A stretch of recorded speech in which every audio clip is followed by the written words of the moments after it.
Welcome to another episode of the Starter Girls podcast with your host, Jennifer Loading. And Brianna Drelis, and together we are the Starter Girls. Where extraordinary decisions produce extraordinary results. These are our friends, these are your friends, and they are living the extraordinary. Today's episode is brought to you by Walt Mills, photographer of Glad Models Agency. If you are here in the Dallas or surrounding area and looking for some photography work, check out Walt Mills. You can learn more about him and his work at photosbywalt.com. Go on and head over to startergirls.com where you can pick up your free gift from us. So we are helping you up-level those decision-making skills. We have a great printable over there for you. Plus, we want to keep in touch with you outside the podcast. So head over to startergirls.com today and get yours. That's right. All right, we're ready to go. Cool.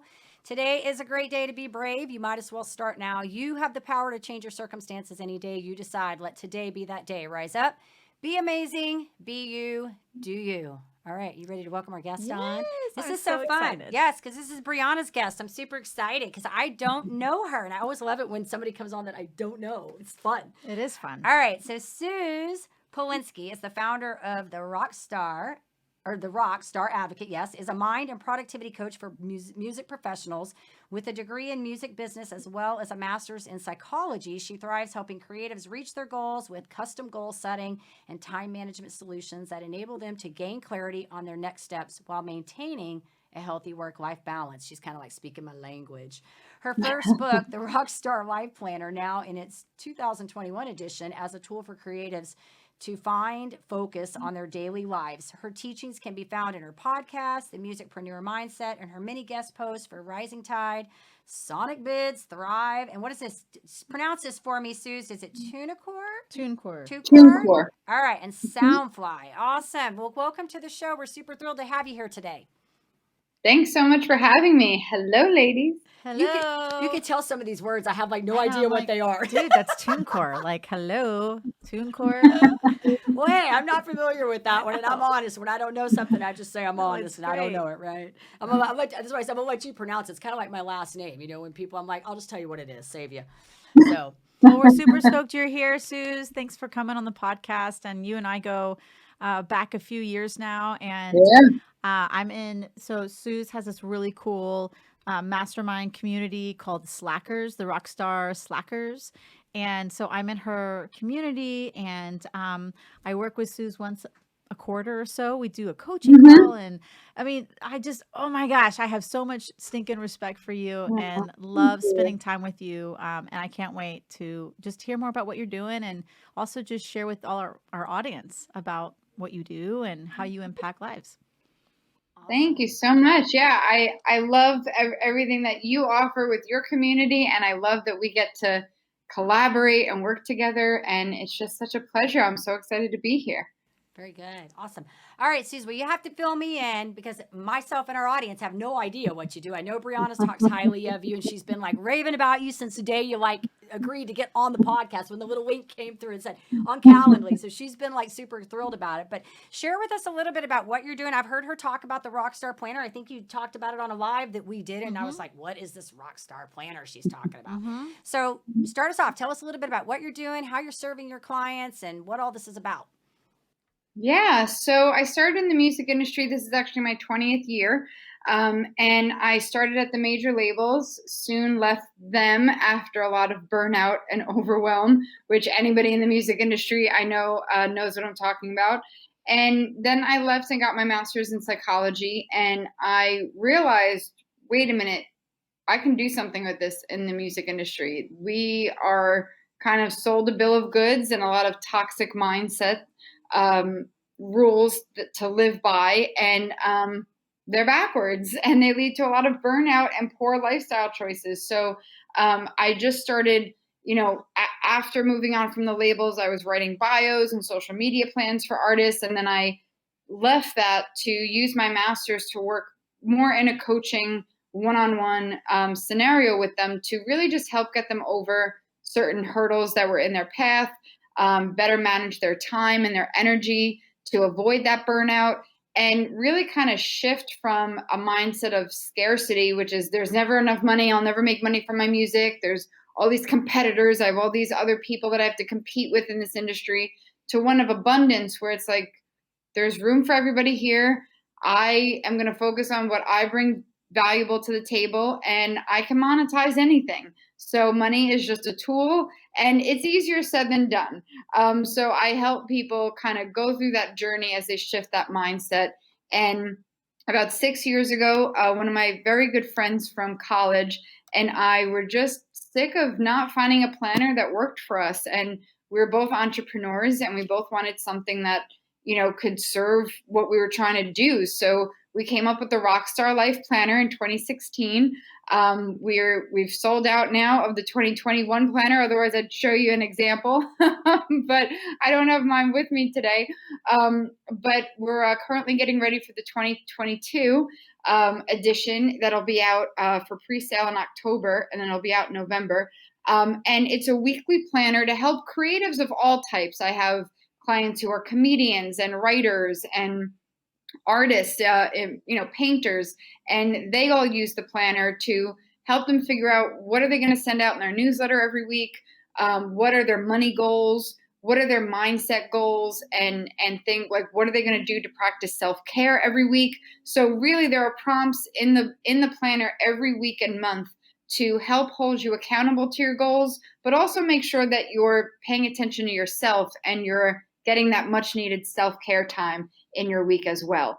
So that's what we focus on. And that's what the Rockstar Advocate is all about. There's actually a slash between rock and star because I see it as a dual role. It's not like that rock star life where you can just sex, drugs, and rock and roll. It's about really being grounded so that you can reach your full potential. And that's really my mission with the Rockstar Advocate, is to help people see the possibility in that. Woohoo! Yes, Sign it's me so up, awesome. baby. She said so many good things. The rock, because I was listening to you talk, and I'm thinking about like the rock being you're the grounded person, right? Like you're being grounded, and I think what's so interesting about this is the fact that you went and pursued your master's in psychology, because I'm sure that we all can agree here that mindset is everything, no matter what you're pursuing. It's 100% everything. I mean, maybe not quite 100. Maybe there's execution in there, right? But we all know Sure. that it doesn't matter what you do if you're not doing the right things. And if you don't have the right mindset, you're not doing the right things, right? You're probably just aimlessly wandering. So I think it's interesting that you did this, and I love that because I think that you're offering a different edge to those people.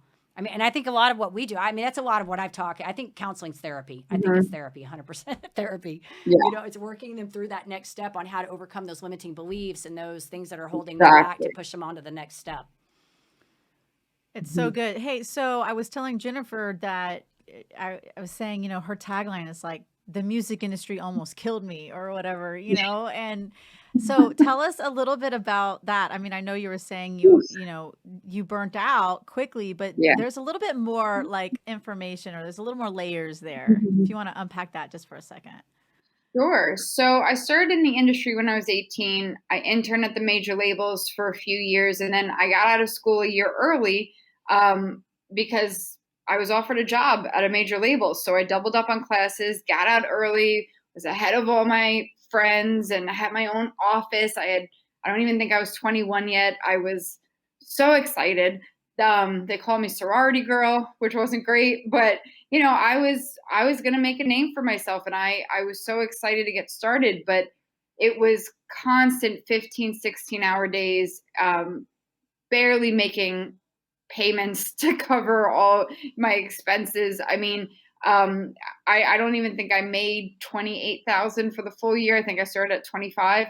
And it just wasn't a livable situation. And no matter how hard I worked, there was just always more. There was always more to be done. There was always more asked of me. And, it was always this mentality of, well, hey, you can leave, but there's a line out the door waiting to take your job, which was not true, because when I did eventually leave, it was hard to keep people in that position.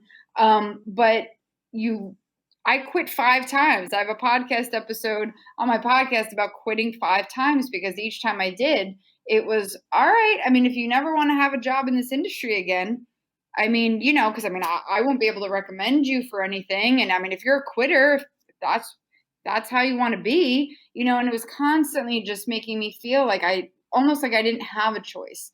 And then through therapy, and lots of it, I realized, okay, this is harmful to my well-being and I have to leave.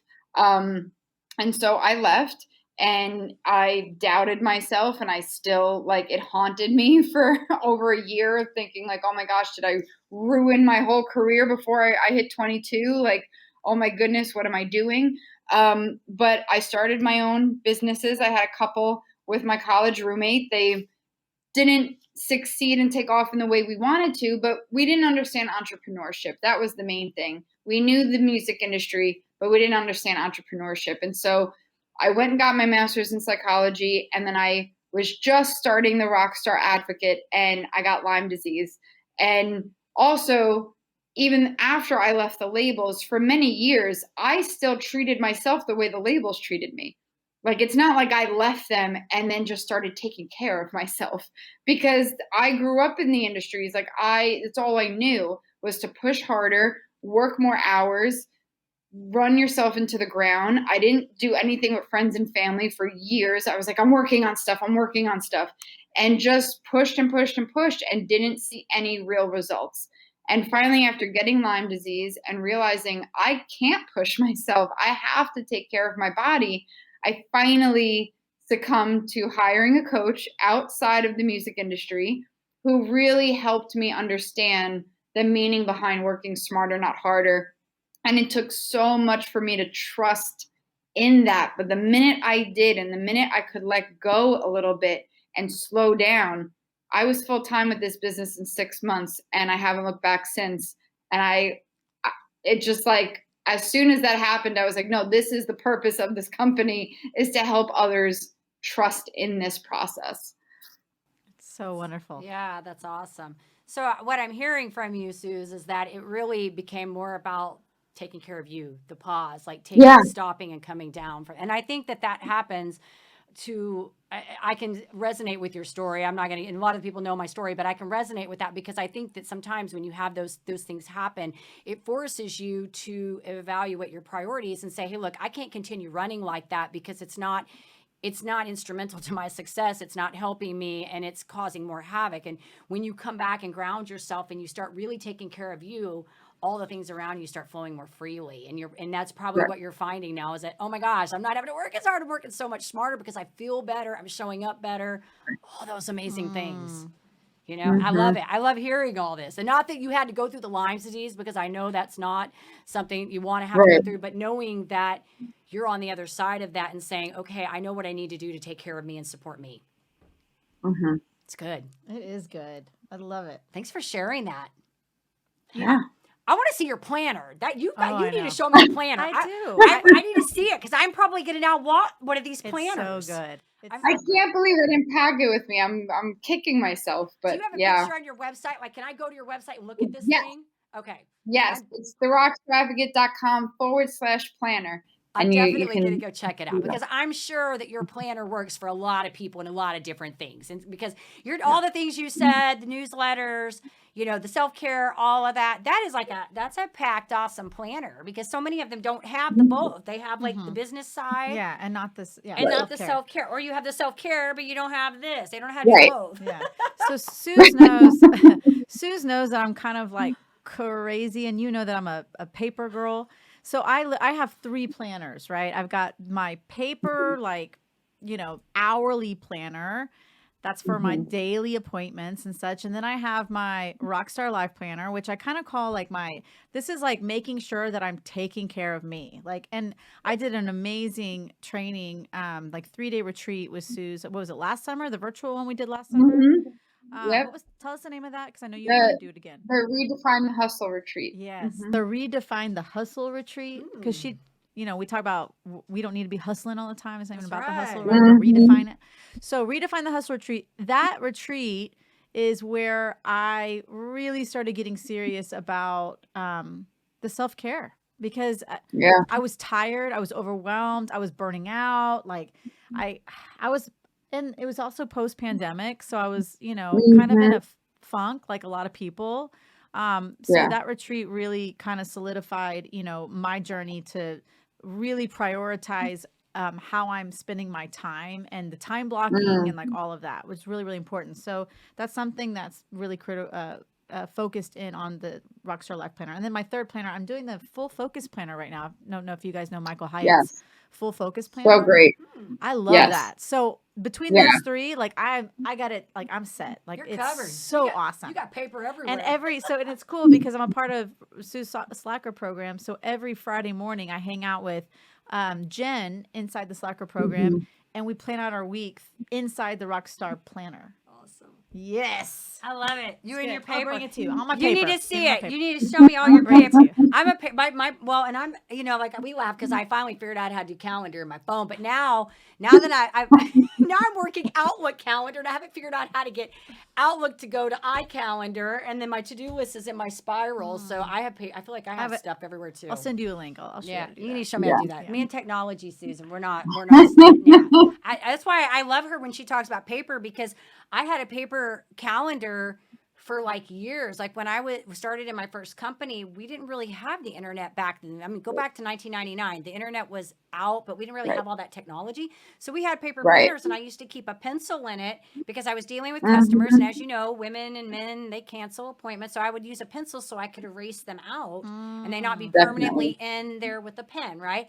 Well, I'm not kidding you. Like I've done a paper planner for I've been an entrepreneur for 21 years. So probably 20 of those years I did a paper planner. And I finally was like, man, people are texting me appointments and they're not getting from my phone to the paper. And I just figured, you can like save them to your planner. People always text me and they're like, hey, can I get on, can I schedule something with you tomorrow or next week or next Wednesday or even like friends? Hey, can we get together today? I go, as soon as I get home, she's like, I'm not touching I'll the text you. Yeah.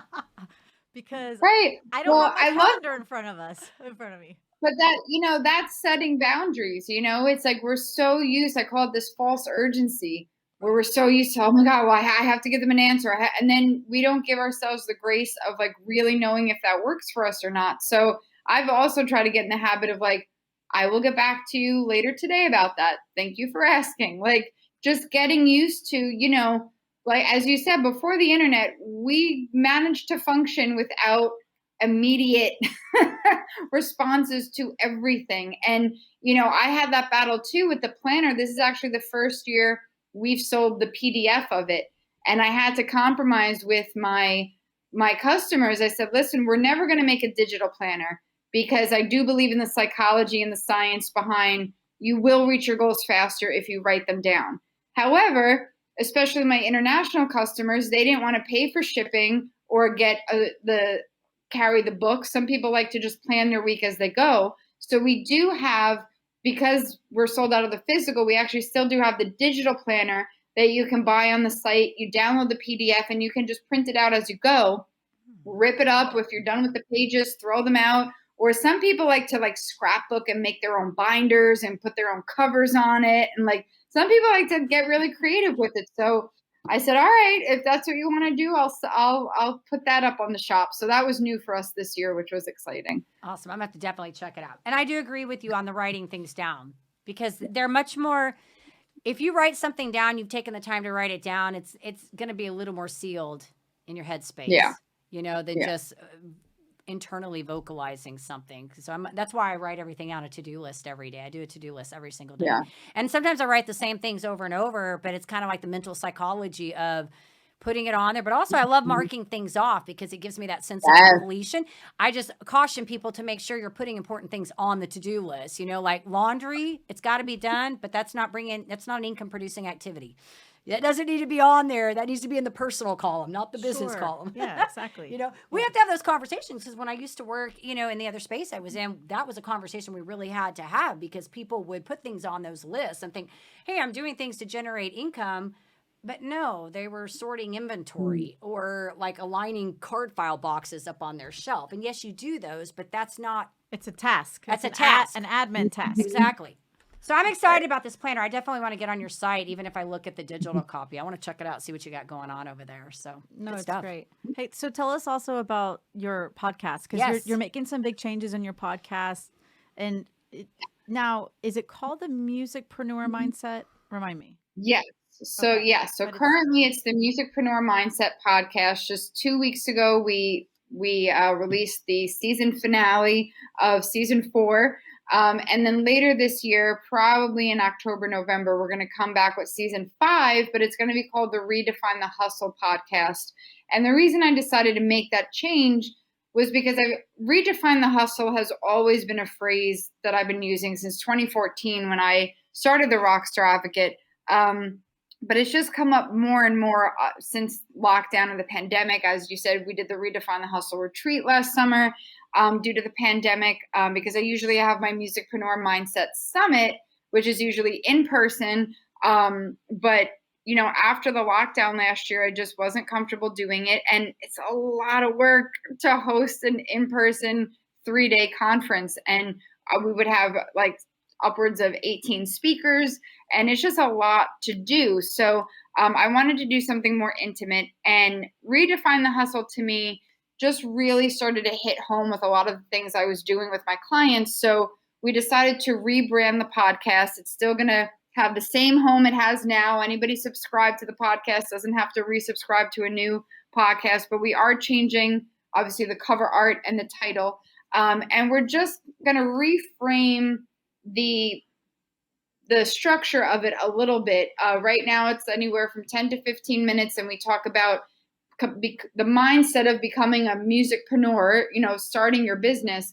But I wanted to go more now into, because we have 4 seasons of that, really talk about sustainability. And once you're kind of in that mindset of being an entrepreneur, how do you maintain that without burning out? And that really does require redefining the hustle, because too many people like myself were just brought up in a world of like, no, you just push harder and you have to prove how much you want it and you have to work harder than the person next to you. And that's not always really what's required.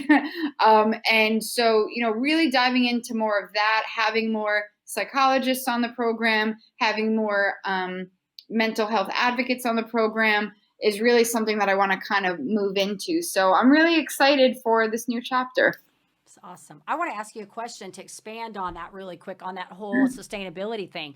So, because we do have a lot of different listeners that listen to this podcast, I mean, that's the great thing about what we do in Starter Girls. We get kind of just a mix of people that come on here, and they can really, I think the common thread between all of them is really kind of the same. It doesn't really matter what they're doing, kind of the foundation principles are the same. So for somebody maybe starting, whether it is in a creative space or maybe starting that, wanting to be an entrepreneur, and you're talking about this sustainability, what are some things that you could say to them that would help maybe affect them in a mindset space on how to sustain this business?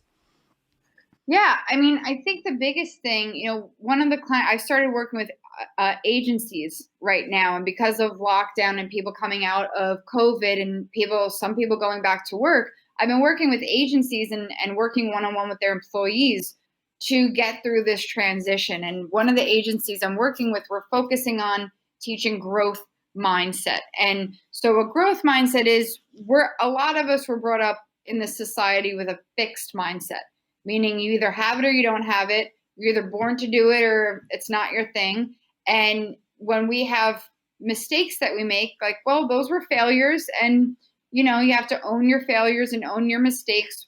With a growth mindset, anything is possible, and it might take you longer to learn how to do something than somebody else. You might not have an innate sort of lean towards a certain talent, but you can learn anything. And if you truly want something, no matter how long it might take you to get it, there is a way to learn how to improve your skills. You can always be improving.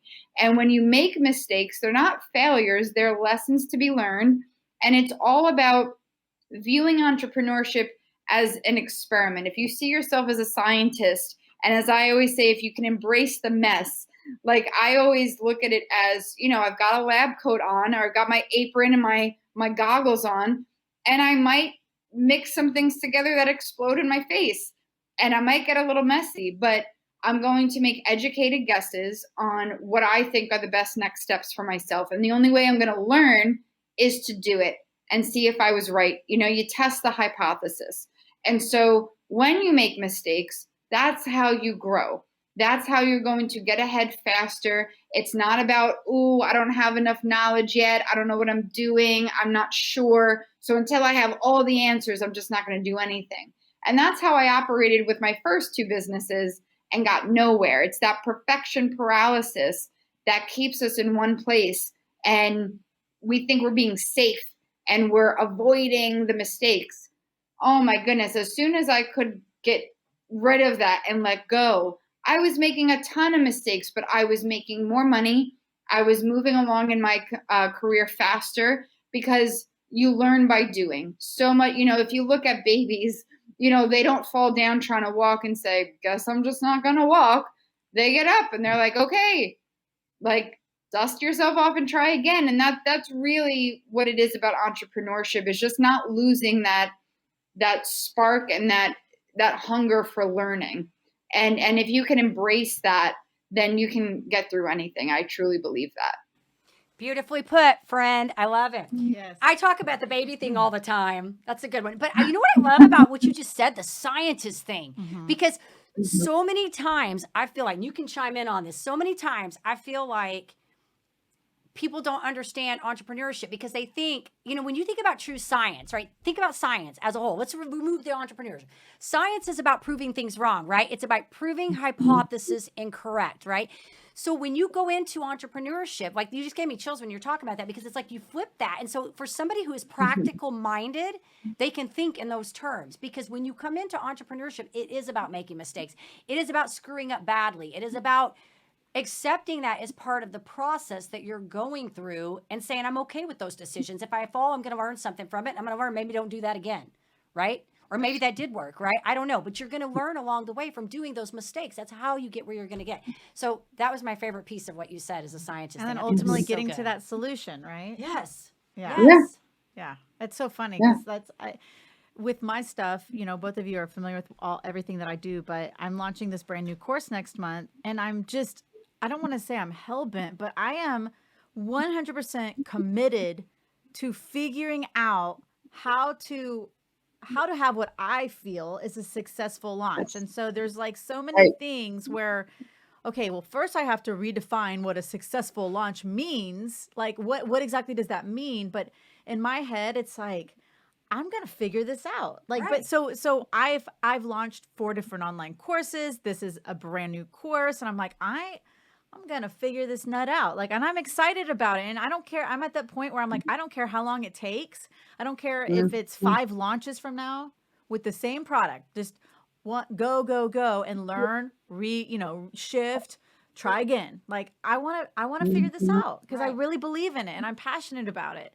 And so it's along the same lines of what we're talking about. It's just like, again, 100%. It's like, if you believe in what you're doing and you believe that you're on the right path, right? Now, I guess you have to, if you feel like it's crap, you're not passionate about it, then just do something new. You know whether you're passionate about it. But it's like that commitment of figuring out how to get it going and making it work effectively. It's like solving a problem. I like solving problems, so maybe that's why I like being an entrepreneur. Well, there's power in that. Exactly. We all like solving problems. There's power. But I think the big thing here, the big takeaway with all of this that I gathered from what she said is that you're going into this with the mindset already assuming you're going to hit some roadblocks. They are going to happen. I think so many times entrepreneurs go in and say, no, none of that's going to happen. It's all going to happen by osmosis. No. And if you change your thinking to, I'm going to have some stuff that's going to get in my way, then you can just embrace it. You just know, hey, that was part of the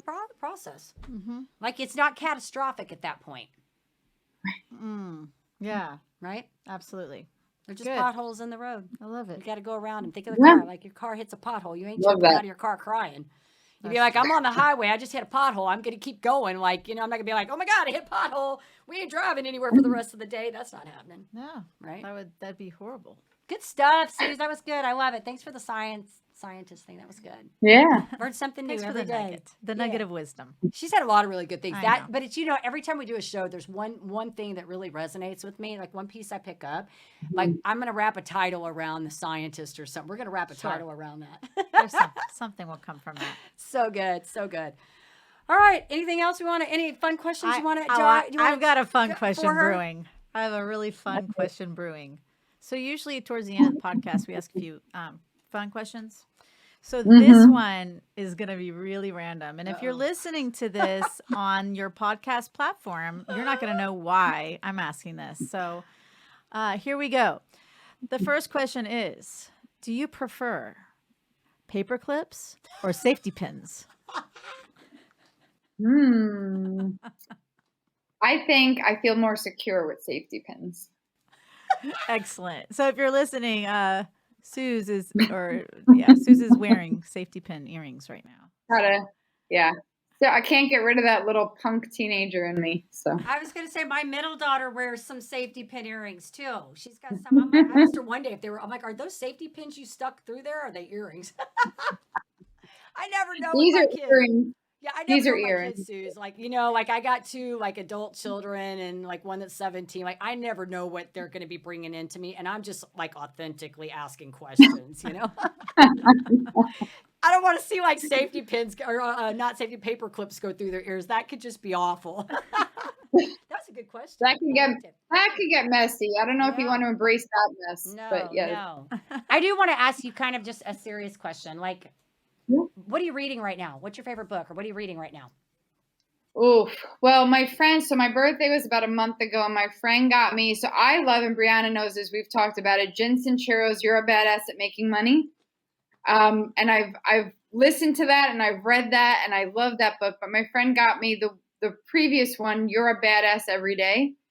And so I'm not the very first one, but You're a Badass Every Day. Was that the next one? The first one I think is You're a Badass, How to Stop Doubting Your Badass. Oh, right. Whatever it is, the yellow book. And then like the third one is like You're a Badass Every Day, and that's the one she got me. So I just started to dig into it. I love it. I mean, Jen Sincero is just the best. I think we're kindred souls. Okay, so this podcast, just so you know, Susan's going to go out in a few weeks, but we just did a live feed before we jumped on here because we do lives on Wednesday, and we ask a question. And today the question was my top 3 favorite books, and both of our number 2 was Jen Sincero. Yeah. So I think we're all like kindred spirits here. Well, and I was telling her that I have both the You're a Badass and You're a Badass at Making Money on audiobook now, which she narrates, and I love. Yes. I just literally listen to it on like repeat all the time. I don't care if and I love it. I just consume it. I've read all her books too. I think I still have all of them. Like after I read books, a lot of times I will take them to like a bookstore and like donate or like, but all of hers I've kept on my shelf. Yeah. I have certain mine ones are all like, highlighted and all the things. Good stuff. Okay. I've got one more. I know that you are a 90s hip hop fan, right? Okay. So tell me, who is like, are we like Team Tupac? Or are we Team Biggie? Oh, I love this question. I was actually up for a job in the urban department at Warner Brothers, and when I was 20, and my interview lasted 40 minutes because I was debating the head of urban at Warner Brothers about this. We were on different sides. I am Team Tupac all the way. I love Biggie. I've got his stuff. I love his discography, but Tupac to me is just, first of all, I still believe he's alive. So that's a whole other podcast. But I've debated people on that as well. But no, I just think he's just such a deeper, and they're both incredible artists, but he has just a deeper artistry about him and soul to him. I'm just, I've got his poetry books. Just a big fan. So awesome. But now I got Biggie's song in my head. Now I was singing Jane's Addiction when I was. Oh yeah. He's got a more like fun discography to jam to, but. That's so awesome. So awesome. That's great. I could talk 90s hip hop with you all day long. Yeah, that's not I know who both of them are, and I know some of their music, but that's probably not. I'm more of an 80s genre, so yeah. Anyways, good stuff, Suze. And I know you mentioned it earlier, so if our audience, you mentioned your website, but we want you to do it one more time. If our audience wants to come check out you, what you're doing, your Rockstar Planner, all of that good stuff, where do we want to send them?